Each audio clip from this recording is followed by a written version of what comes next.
O Evangelho é essa coisa de restauração de gente, de transformação de gente, de cura de gente, de impulsionamento de gente. O Evangelho pega alguém que nunca deu certo e faz dar certo.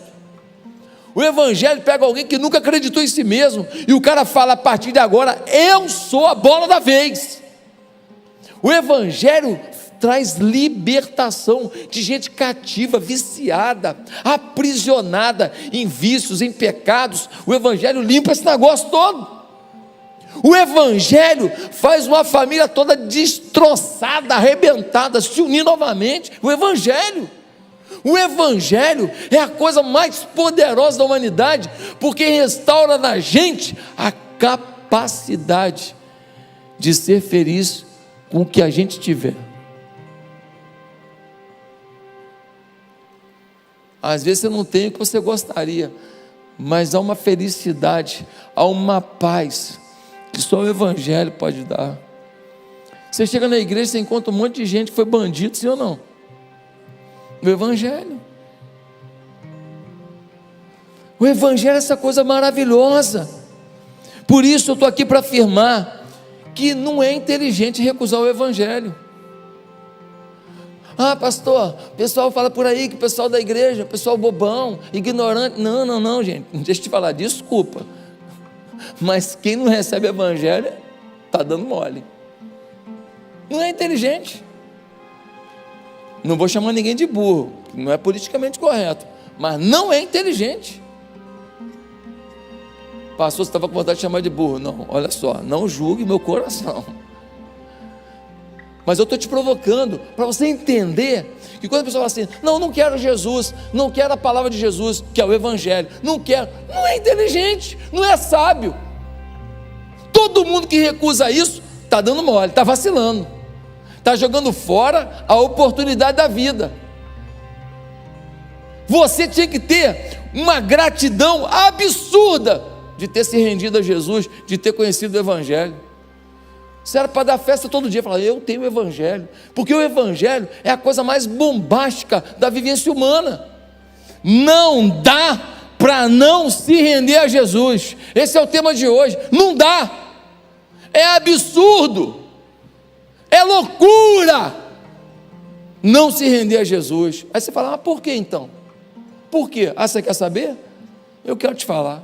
Abra em Marcos 16, que você vai ler um texto que resume para a gente por que não dá para não se render a Jesus.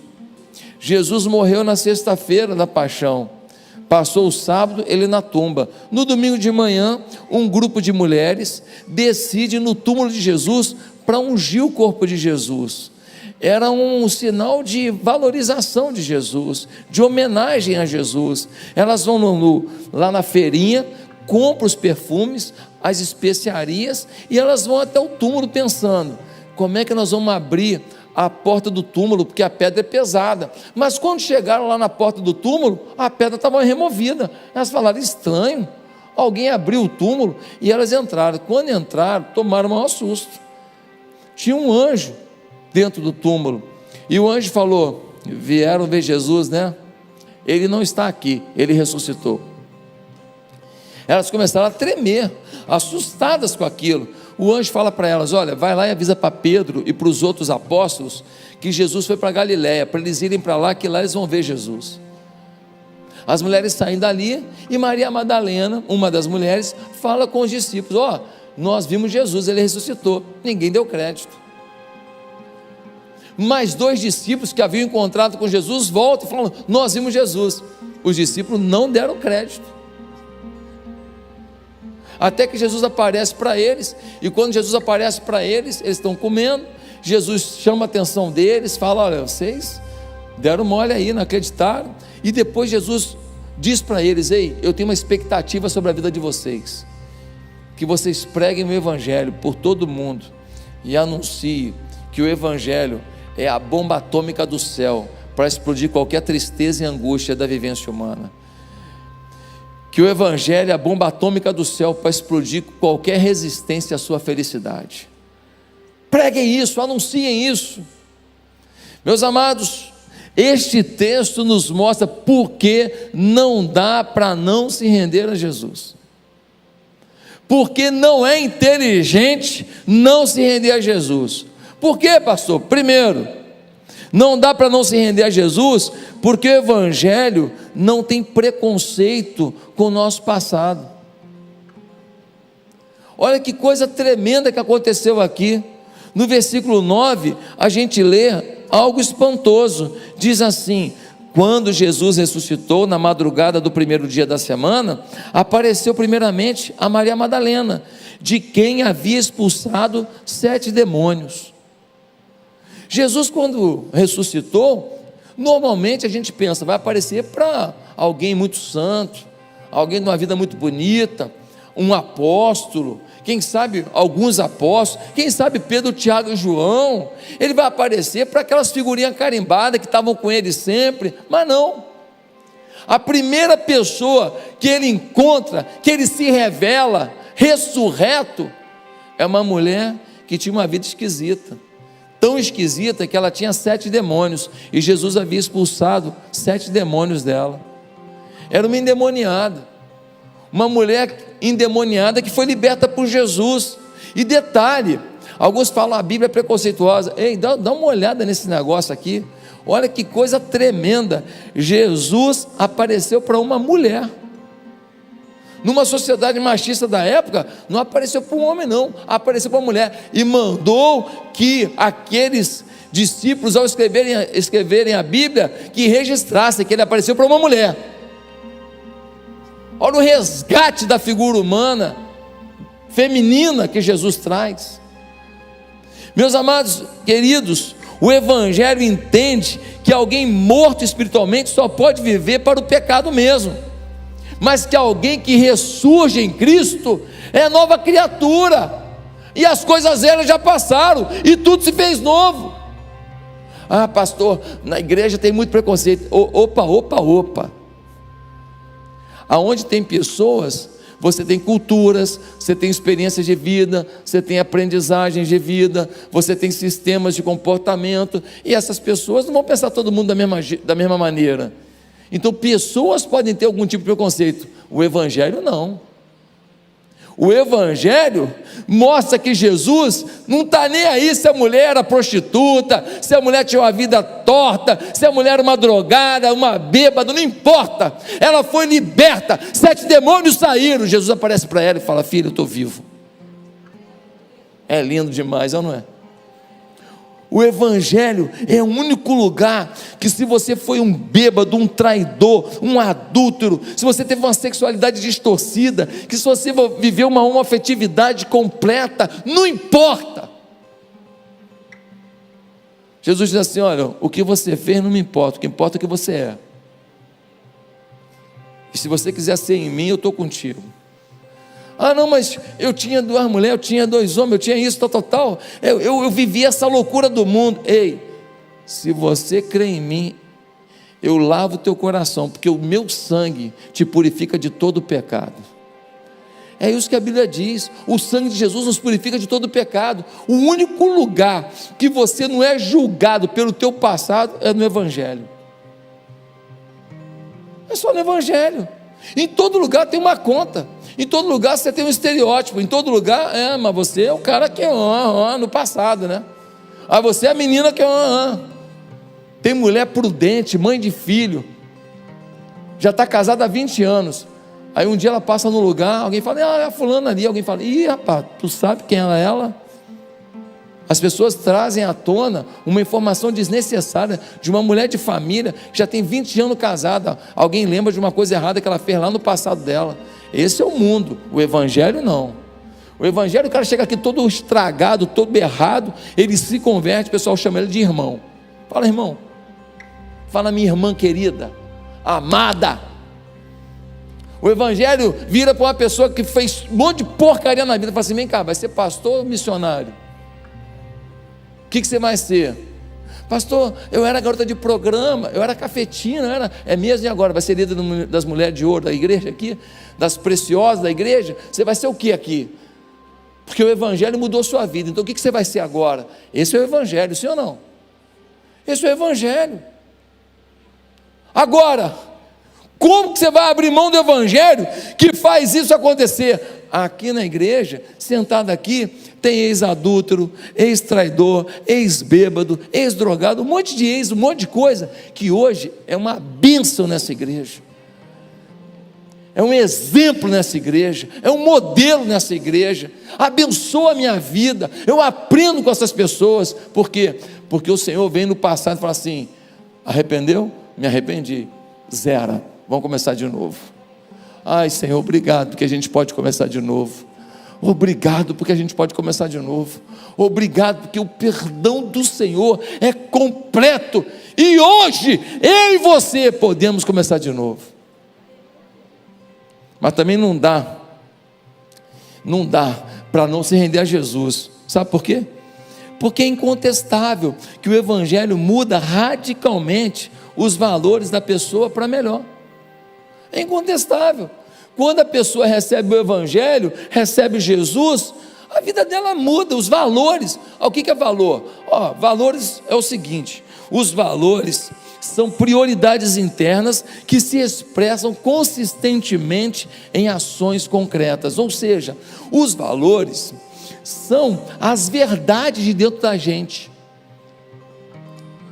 É aquilo que você mostra quando você está desprevenido, quando você não está preparado para passar uma maquiagem. Quem está entendendo? Porque às vezes alguém chega para você e faz uma coisa, você ficou com ódio, está querendo matar, mas você finge que está tudo bem. Você, não, tudo bem, por dentro você está fuzilando. Como diz o meu filho Gabriel, você está pistola. Você está pistola, mas você bota uma maquiagem. Mas o seu valor não é aquilo que você representou.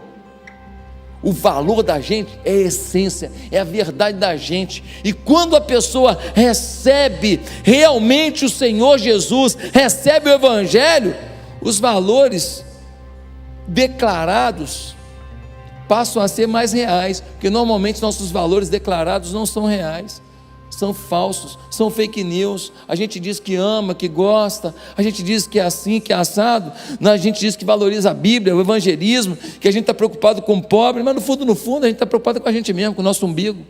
Dá uma olhada só no versículo 1. Versículo 1 diz assim: quando terminou o sábado, Maria Madalena, Salomé e Maria, mãe de Tiago, compraram especiarias aromáticas para ungir o corpo de Jesus. Quem era Maria Madalena? Uma endemoniada. Agora quem é ela? Uma adoradora. Ela mete a mão no bolso, ela compra os perfumes, as especiarias, para quê?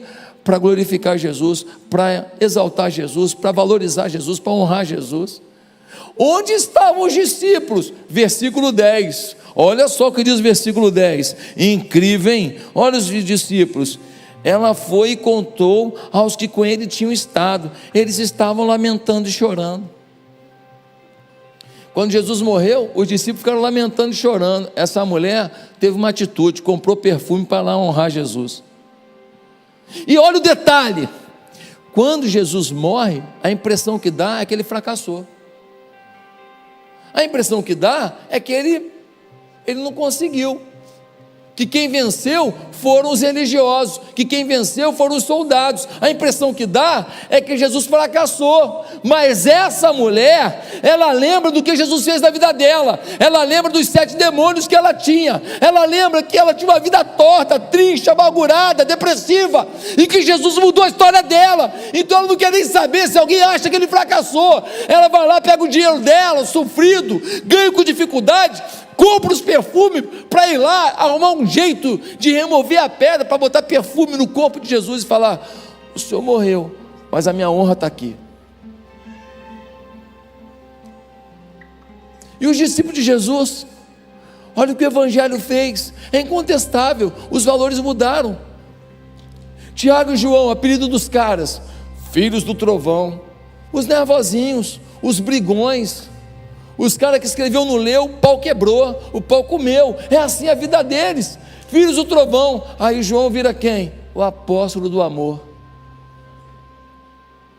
Quando você olha lá naquele quadro da Santa Ceia, que é uma ficção, ninguém sabe como foi realmente, Aí tem lá um discípulo com a cabeça no colo de Jesus. Quem é? É João, porque ele era o mais próximo, tão próximo, que lá na cruz, Jesus olhou para Maria e falou: ela sabe que eu sou filho do Pai, mas ela me deu leite. Vai ser difícil para ela entender esse negócio todo. Ele vira para quem? Para os irmãos dele de sangue? Não, Jesus vira para João e fala: João, cuida da Maria, ela vai precisar de muito apoio. O cara do trovão, o cara da briga, agora é o cara da paixão, é o cara do amor. Esse é o Evangelho. O Evangelho muda os valores e para melhor. Mudou tudo. Zaqueu, o cara era chefe da cobrança de impostos. O que ele fazia? Tinha que cobrar de você um imposto de tanto, ele botava mais. Ele aumentava o valor. E ele botava no bolso dele a diferença, roubava de todo mundo. Bandido, safado, odiado. Aí Jesus vai lá conversar com ele, o Evangelho chegou. Os valores dele eram: tudo para mim, tudo para mim. Aí Jesus chega, o que ele fala? Ó, metade dos meus bens eu vou doar para os pobres. Eu não estou mais preocupado com dinheiro, eu quero o Evangelho. Aí ele fala assim: para quem eu roubei, eu quero restituir 4 vezes mais. Eu não quero só restituir não, eu quero de alguma forma reparar o dano que eu causei. E se eu ficar sem dinheiro nenhum, não tem importância não. O que eu não posso perder é o Evangelho. Coisa maravilhosa, coisa tremenda, gente. Um casal separado, uma vida ruim, torta, casal aqui da igreja, difícil a vida dos dois. Eles não eram crentes, não queriam saber de igreja. Aí alguém trouxe o marido, eles estavam separados já aqui na igreja. Alguém trouxe o marido na igreja. Por um outro caminho, alguém trouxe também a esposa aqui na igreja. A esposa ficou sabendo que o marido, que ela estava separada, estavam em processo de divórcio, estava vindo na igreja. Ligou para ele para eles conversarem. Quando ela conversou com ele, ela falou assim: alguma coisa aconteceu. Você tem que ver que casal mais lindo esse casal é hoje. Você tem que ver que coisa fofa. Você tem que ver quanto amor, quanto carinho, quanto respeito, quanta consideração, quanta afetividade. E os erros do passado foram deixados no passado e lavados e remidos pelo sangue de Jesus. E o casal não quer mais tocar nesse assunto, porque eles têm uma nova vida em Cristo. Em Cristo se inaugurou um novo tempo. Esse é o Evangelho. Como é que você pode recusar o Evangelho? Ah, o Evangelho é para gente burra. Eu sou burrão. Burrão mesmo. Poxa, mas se isso é burrice, eu quero ser emburricado. Meu Deus do céu. Gente, a gente melhora os nossos valores. Como é que alguém pode rejeitar o Evangelho? É a única fonte religiosa que faz isso. Muda os valores. Ah não, mas tem umas religiões que as pessoas fazem isso porque elas vão aprimorar no Evangelho. A gente não faz para aprimorar não, a gente faz por uma expressão de amor. A gente não faz em troca de nada. A gente não faz para poder melhorar nisso, melhorar naquilo. A gente faz porque Jesus fez por nós, só podemos fazer pelos outros. Terceiro lugar. Antes de eu ir para o terceiro lugar, deixa eu te contar uma coisa. Quando nós fomos comprar essa propriedade, a gente tinha que dar uma entrada. Uma pessoa que eu não sei quem é, deu 100 mil reais. Até hoje não sei. De repente você vai falar assim: fui eu, pastor. Até hoje não sei. O que faz uma pessoa que eu acho que nem era da igreja dar 100 mil reais para ajudar a gente a construir esse lugar para você estar sentado hoje? Aquela pessoa teve os valores dela transformados, e ela falou assim: eu vou fazer alguma coisa para que aquele povo, lá no dia da eleição do segundo turno, esteja lá na igreja sentado ouvindo a palavra. Ele contribuiu para você estar aqui. Você nem sabe quem é, nem eu sei, tentei descobrir, não consegui. Queria agradecer, não pude. Valores. O dinheiro não era mais importante, o sonho era mais importante para aquela pessoa. Meus amados, em terceiro lugar, você não pode não se render a Jesus, sabe por quê? Porque o Evangelho não despreza, mas trata o pecador. Quando a gente vê um pecador, a gente não tem que falar para ele: ah, que lindo o teu pecado. Não, isso não é amor. Concordar com erro não é amor, é frouxidão, é palhaçada. Todo mundo que está no erro precisa saber que está no erro. Isso é muito mais justo, isso é muito mais puro e muito mais honesto, isso é muito mais restaurador. Agora dá uma olhada no versículo 11, no que vai acontecer. Versículo 11 diz assim: quando ouviram que Jesus estava vivo e fora visto por ela, não creram. Maria Madalena vai lá e fala para os discípulos: ei, Jesus ressuscitou. Sabe quem duvidou? Os caras que viram Jesus ressuscitando Lázaro. Sabe quem duvidou? Os caras que viram Jesus multiplicar 5 pães e 2 peixinhos e alimentar 10.000 pessoas. Sabe quem duvidou? Os caras que viram Jesus curar um cego de nascença. Sabe quem duvidou? Os caras que viram uma mulher do fluxo de sangue, que tinha 12 anos com problema, ser curada instantaneamente. Sabe quem duvidou? Os caras que foram lá na casa da menina que estava morta, e Jesus falou assim: levanta, menina, e a menina levantou. Sabe quem duvidou? Os caras que viram Jesus parando uma tempestade, falando: tempestade, já deu, já deu. Sabe quem duvidou? Os caras que viram Jesus andando sobre as águas. Pô, é brincadeira, né, gente? Pô, é brincadeira, né? Vai arrumar o que fazer, né? Pô, esses caras não podiam duvidar que Jesus ressuscitou, mas duvidaram. Pecaram, não pecaram? Pecaram. Aí, no verso 13, diz assim: eles voltaram e relataram isso aos outros, mas também nestes eles não creram. Mas 2 vieram e falaram com os discípulos, já é o segundo testemunho: ó, nós vimos Jesus ressurreto. Os caras: ah, duvido. Pô, pelo amor de Deus, gente. 2 recados, eles duvidando de Jesus, duvidando que ele era o Filho de Deus. É muita sem vergonhice, é muita incredulidade. Esses caras viram tanta coisa poderosa. Mas, gente, no versículo 14, Jesus encontra com eles, aí tomaram um susto. Jesus confronta, Jesus não deixa de falar: vocês estão errados não. Olha aqui o versículo 14: mais tarde Jesus apareceu aos 11, enquanto eles comiam, censurou-lhes a incredulidade e a dureza de coração, porque não acreditaram nos que o tinham visto depois de ressurreto. Jesus encontrou com eles e falou: que papelão, hein? Eu ainda avisei para vocês, eu falei: olha, esse templo é derribado, em 3 dias eu levanto. Eu falei para vocês: eu vou ressuscitar. Vocês duvidaram. Pô, que papelão. Aí você diz assim: ah, Jesus aí desistiu dos caras. Não, porque o Evangelho, ele não despreza, ele trata o pecador, ele não concorda, ele aponta o pecado, mas ele restaura e salva o pecador.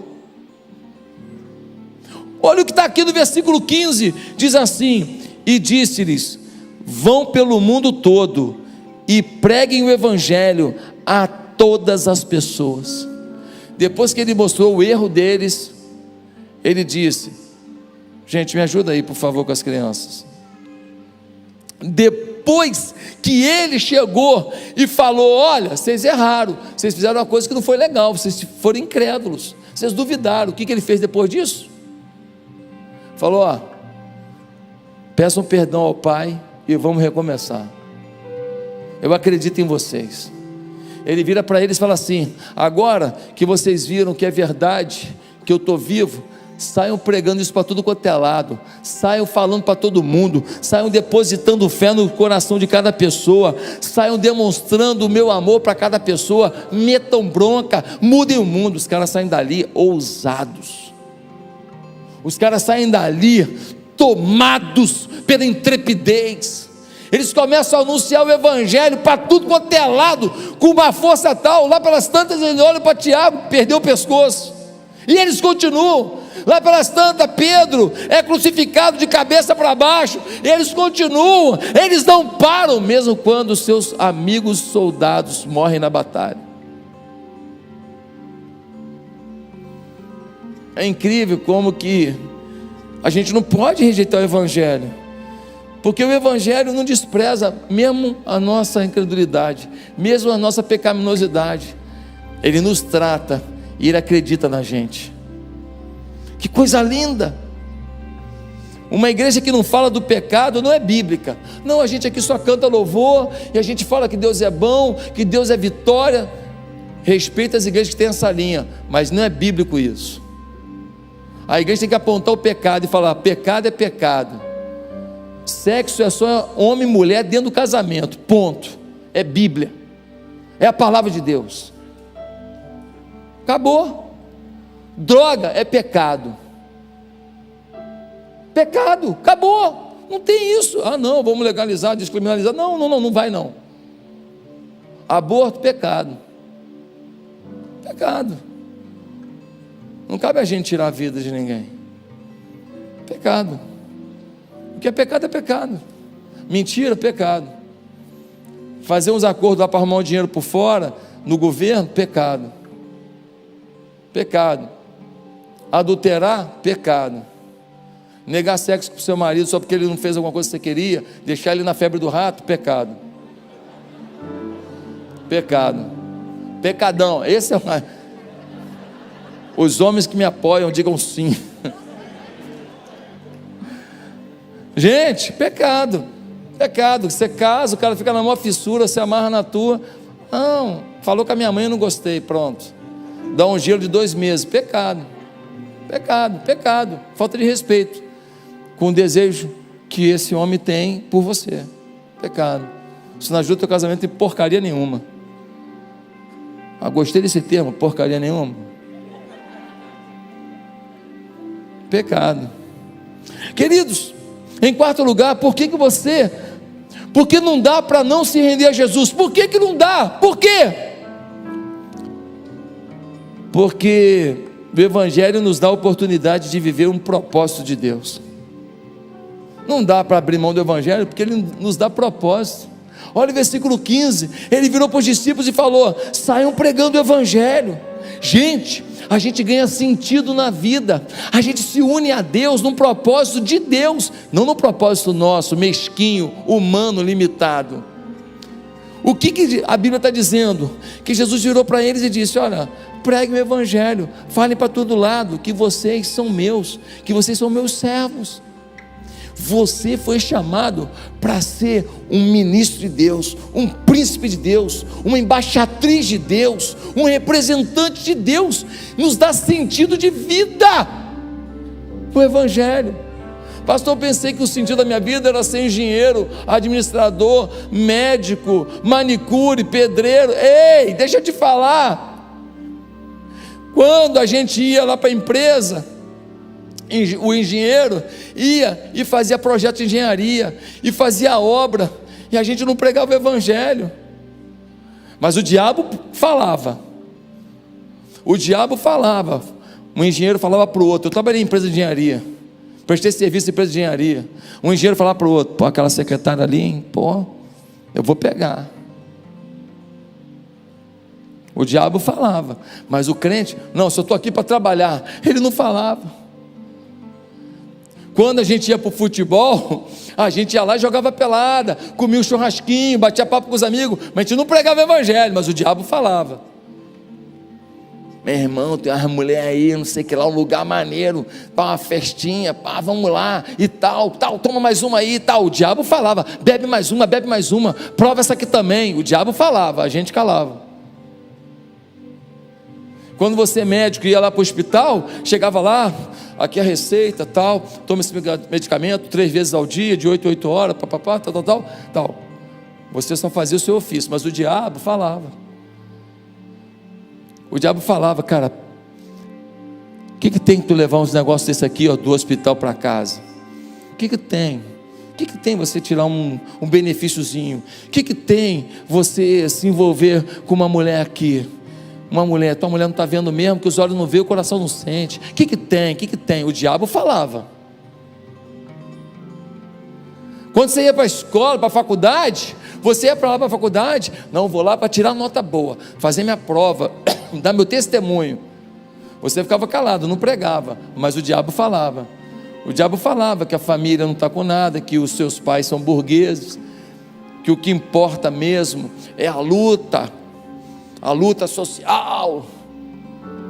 que o mundo é todo racista, que todo mundo é contra todo mundo, que os brancos não gostam dos negros, os negros não gostam dos brancos, que a gente aqui nesse país aqui, a gente nem é misturado, que a gente aqui é um bando de classe, um odiando o outro, e eles ficavam ouvindo essas porcarias todas. Só aumentou a contenda, não aproximou nada. Ajudou? Ajudou nada. Eles ficaram ouvindo lá que a maconha é maneira pra caramba, maconha é legal, tu vai ficar maneiro, maconha. Mas quando esses meninos que fumavam maconha lá, depois ia assaltar para poder ter a maconha, e morria, tomava um tiro, alguma coisa, ninguém ia lá no enterro não. Mas a gente não pregava não, mas o diabo falava. Ei, deixa eu te falar uma coisa, o nosso chamado é para pregar onde a gente for. Ser médico, engenheiro, administrador, manicure, pedreiro, pintor, padeiro, isso tudo é o nosso ofício para poder executar o nosso plano maior, falar do amor de Deus. Nós estamos nessas funções para nessas áreas todas representar o Mestre Jesus. E as pessoas estão do nosso lado, esperando uma palavra, esperando uma chance, esperando que a gente olhe para o lado e tenha um pouquinho de amor, mas a gente cala a boca. Querido, e o Senhor fala que se a gente abrir a boca, sabe o que vai acontecer? Versículo 17, diz assim: estes sinais acompanharão os que crerem, em meu nome expulsarão demônios, falarão novas línguas, pegarão em serpentes, e se beberem algum veneno mortal, não lhes fará mal nenhum, imporão as mãos sobre os doentes, e eles ficarão curados. Ele diz, se você decidir pegar a tua profissão, o teu trabalho, a tua condição de dona de casa, o que for, e transformar isso numa agência do reino, se você começar a ser um pregador da palavra, eu boto o meu poder na tua vida. Eu boto o meu poder. Naquela época, as pessoas passavam por muitos lugares com serpentes. Ele está falando, pode ir, que eu garanto, se serpente morder, quem morre é a serpente. Quem morre é a serpente. É a garantia do Senhor. Para terminar, não dá para não se render a Jesus. Sabe por quê? Porque Ele nos garante a salvação, a vida eterna. Não dá. Quem crer e for batizado será salvo, mas quem não crer será condenado. O Evangelho faz com que a gente seja salvo, ainda que nessa vida a gente tenha muita luta, muita frustração, muitos problemas, muitas incertezas. O Senhor está dizendo, olha, eu vou cuidar de você nesse mundo, mas eu te garanto uma coisa, eu não vou só cuidar de você na eternidade, eu vou fazer de você um príncipe, uma princesa na eternidade reinando comigo. Lá você não vai sofrer mais nada, lá você não vai viver mais nenhuma dessas dores, lá você não vai ter mais dificuldade nenhuma, lá você não vai ser mais essa pessoa que você olha para o espelho e não gosta do que você vê. Lá vai acabar isso, lá você vai ser pleno em mim. Meus queridos, o Evangelho mostra que a fé em Cristo garante a salvação eterna. Como abrir mão disso? Mas tem uma religião que fala que vai ter 40 virgens se morrer pela causa. Mentira, ninguém vai ganhar 40 virgens. Nenhum Deus verdadeiro vai dar urgia para ninguém. Mentira. Não, mas vai reencarnando e vai melhorando, e vai melhorando, e vai reencarnando, e vai melhorando. Mentira. O mundo está só piorando. Mentira. E a população está só aumentando. Onde é que estavam essas almas que estavam paradas aí? Está só aumentando o número de gente. Mentira. Não vai reencarnar não. A Bíblia diz em Hebreus 9:27 que o homem está ordenado a morrer uma vez, vindo depois disso o juízo de Deus. É isso que a Bíblia diz. Mas eu acredito na reencarnação. Então você pode acreditar, mas você não tem base nenhuma. A palavra de Deus não diz isso. Não diz isso. Você quer acreditar? Você tem que ter mais fé do que eu, porque eu estou acreditando na palavra de Deus, do Evangelho, que muda a vida das pessoas. Por isso que eu creio no Evangelho, ele mudou a minha vida. Você quer cair em fábula? Para você falar assim, se eu não viver uma vida legal, vou ter outra chance? Não, a Bíblia diz que é uma chance, é uma vida. Você tem que fazer o melhor com essa vida. Sabe o que acontece com essas crenças? Tiram da gente a autorresponsabilidade, de que você tem que ser melhor a cada dia. Gente, eu quero concluir dizendo, você não pode abrir mão de se render a Jesus.